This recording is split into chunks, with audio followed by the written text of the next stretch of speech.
പ്രിയമുള്ളവരെ, കണ്ണൂർ ആയിക്കര മത്സ്യബന്ധന തുറമുഖത്തിലാണ് നാം ഇപ്പോൾ. കടൽ എൻ്റെ ഒരു ദൗർബല്യമാണ്. എത്ര കണ്ടാലും മതി വരാത്ത കാഴ്ചകൾ, നിഗൂഢ രഹസ്യങ്ങൾ തന്നിൽ ഒതുക്കി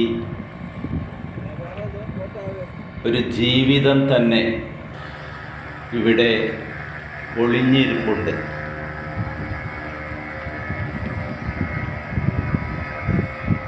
ഒരു അത്ഭുത പ്രതിഭാസം തന്നെയാണ്. ഭൂമിയുടെ സമ്പത്ത് തന്നെ. കടൽ ഒരു ജീവിതമാണ്. എത്രയെത്ര മനുഷ്യൻ ജീവികൾ കടലിനെ ആശ്രയിച്ചു കഴിയുന്നു. നോക്കിയേ, ഈ കാണുന്നതാണ് കണ്ണൂർ ആഞ്ചലോസ് ഫോർട്ട്. ഇവിടെ ഇതാ മണ്ണ് കൂട്ടിയിട്ടിരിക്കുന്നത് കണ്ടില്ലേ? ഇതാ മണ്ണുമാന്തി യന്ത്രം. കടലിൻ്റെ ആഴം കൂട്ടാൻ ബോട്ടുകൾക്കും കപ്പലുകൾക്കും സുഗമമായ യാത്രയ്ക്കായി വഴി ആഴം കൂട്ടാൻ വേണ്ടി ഈ മണ്ണുമാന്തി ഉപയോഗിച്ച് അതിൽ നിന്നും ഈ പൈപ്പിൽ കൂടി കടലിൻ്റെ അടിത്തട്ടിൽ നിന്നും വാരിയെടുക്കുന്ന മണൽ ഈ പൈപ്പിൽ കൂടി ഇവിടെ കരയിൽ ശേഖരിച്ചു വയ്ക്കുന്നു.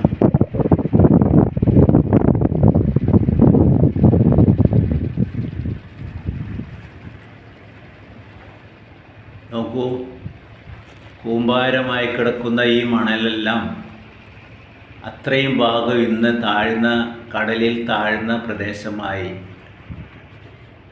കപ്പലുകൾക്കും ബോട്ടുകൾക്കും സുഗമമായ യാത്ര ഒരുക്കുന്നു. ഇവിടെ ചൂണ്ടയിട്ട് പിടിക്കുകയാണ്. അതും ഒരു ത്രില്ലാണ്. അത് ഒരു വിനോദമാണ് ചിലർക്ക്.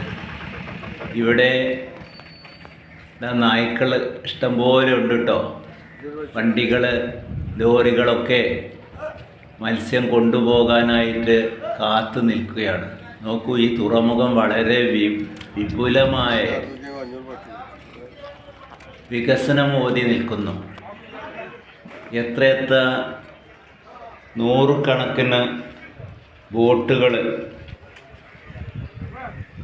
ഇവയെല്ലാം മത്സ്യബന്ധനത്തിനായി ഉപയോഗിക്കുന്നവയാണ്. നോക്കൂ, വലകൾ നെയ്യുന്നു, കേടുപാടുകൾ തീർക്കുകയാണ്. മനോഹരമായ ഒരു കാഴ്ചല്ലേ? ചുവപ്പ് നിറവും നീല നിറവും അതോടൊപ്പം ഓറഞ്ച് പോലുള്ള അതിൻ്റെ എയർ ബബിൾസുമൊക്കെ കാണാവുന്നതാണ്. ഈ പന്തുകളാണ് വലയെ വെള്ളത്തിൽ പൊങ്ങി നിർത്തുന്നത്. എത്രയെത്ര ആളുകളാണ് കടലിനെ ആശ്രയിച്ച് ജീവിക്കുന്നതെന്ന് നോക്കിയേ. മനുഷ്യർ മാത്രമല്ല, നോക്കൂ, പക്ഷികളുമുണ്ട് ഇവിടെ. പക്ഷികളും മൃഗാദികളുമുണ്ട്. നായ, കൊക്കുകൾ, പരുന്തുകൾ, കാക്കകൾ എല്ലാം ഒരു ആവാസ കേന്ദ്രം തന്നെയാണ്. ജീവൻ്റെ ഒരു ആവാസ കേന്ദ്രം തന്നെ എന്ന് പറയാം. മനോഹരമായ ദൃശ്യങ്ങൾ ഒരുക്കിക്കൊണ്ട് പക്ഷികളും അതോടൊപ്പം തന്നെ മനുഷ്യരുടെ ഒരു ഐക്യനിര, ഒരു കൂട്ടായ്മ, സ്നേഹത്തിൻ്റെ കണികകൾ കോർത്തെടുക്കുകയാണ് അവർ. അവരുടെ അധ്വാനമാണ് പലപ്പോഴും നമ്മുടെയെല്ലാം ജീവൻ.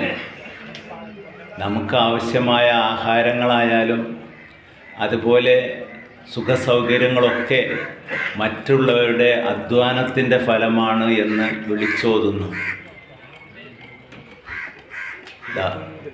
ഒരു മീൻ വഞ്ചിയാണ്, ബോട്ടാണിത്. ആ ബോട്ടിലെ വിവിധ അറകളായി തിരിച്ചിട്ടുണ്ട്. മത്സ്യങ്ങൾ ശേഖരിച്ച് വെക്കാൻ വേണ്ടിയാണ്. പിടിച്ചെടുക്കുന്ന മത്സ്യങ്ങളെ ഈ അറയിൽ സൂക്ഷിക്കുന്നു. ചിലപ്പോൾ ദിവസങ്ങളും ആഴ്ചകളൊക്കെ കഴിഞ്ഞിട്ടായിരിക്കും അവ കരയിലെത്തുന്നത്. പിന്നീട് അവ നമ്മുടെ വയറ് നിറയ്ക്കാനായി നമ്മൾ വാങ്ങി കഴിക്കുന്നു. വളരെ പോഷക സമൃദ്ധമായ ഭക്ഷണമാണ് കടൽ ജീവികളെല്ലാം തന്നെ.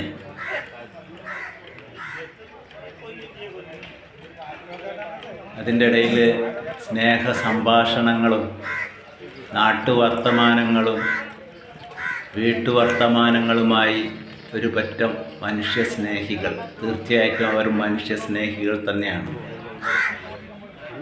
നമ്മുടെ ആഹാരമാണ് അവരുടെ അധ്വാനം. നോക്കൂ, ഈ വലകളെല്ലാം ആരാണ് കീറിപ്പറിച്ച് കളയുന്നത്? അവർ തന്നെ പറയുന്ന ഉത്തരം കേട്ടോളൂ.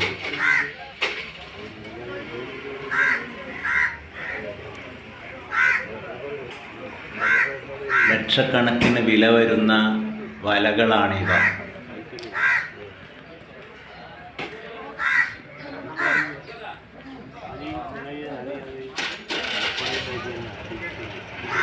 ഇപ്പം നമ്മളെ ഈ ഭാഗത്തൊക്കെ ഡോൾഫിൻ ഉണ്ട് ഈ ഭാഗത്തെല്ലാം.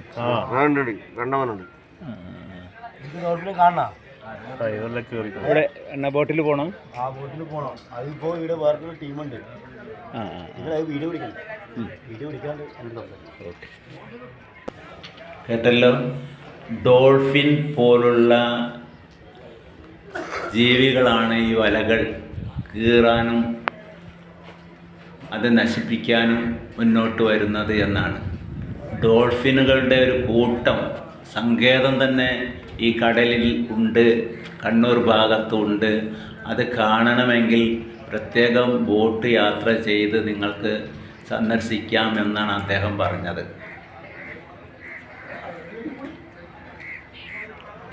ഇപ്പോഴും ഓർക്കുകയാണ്, ലക്ഷദ്വീപ്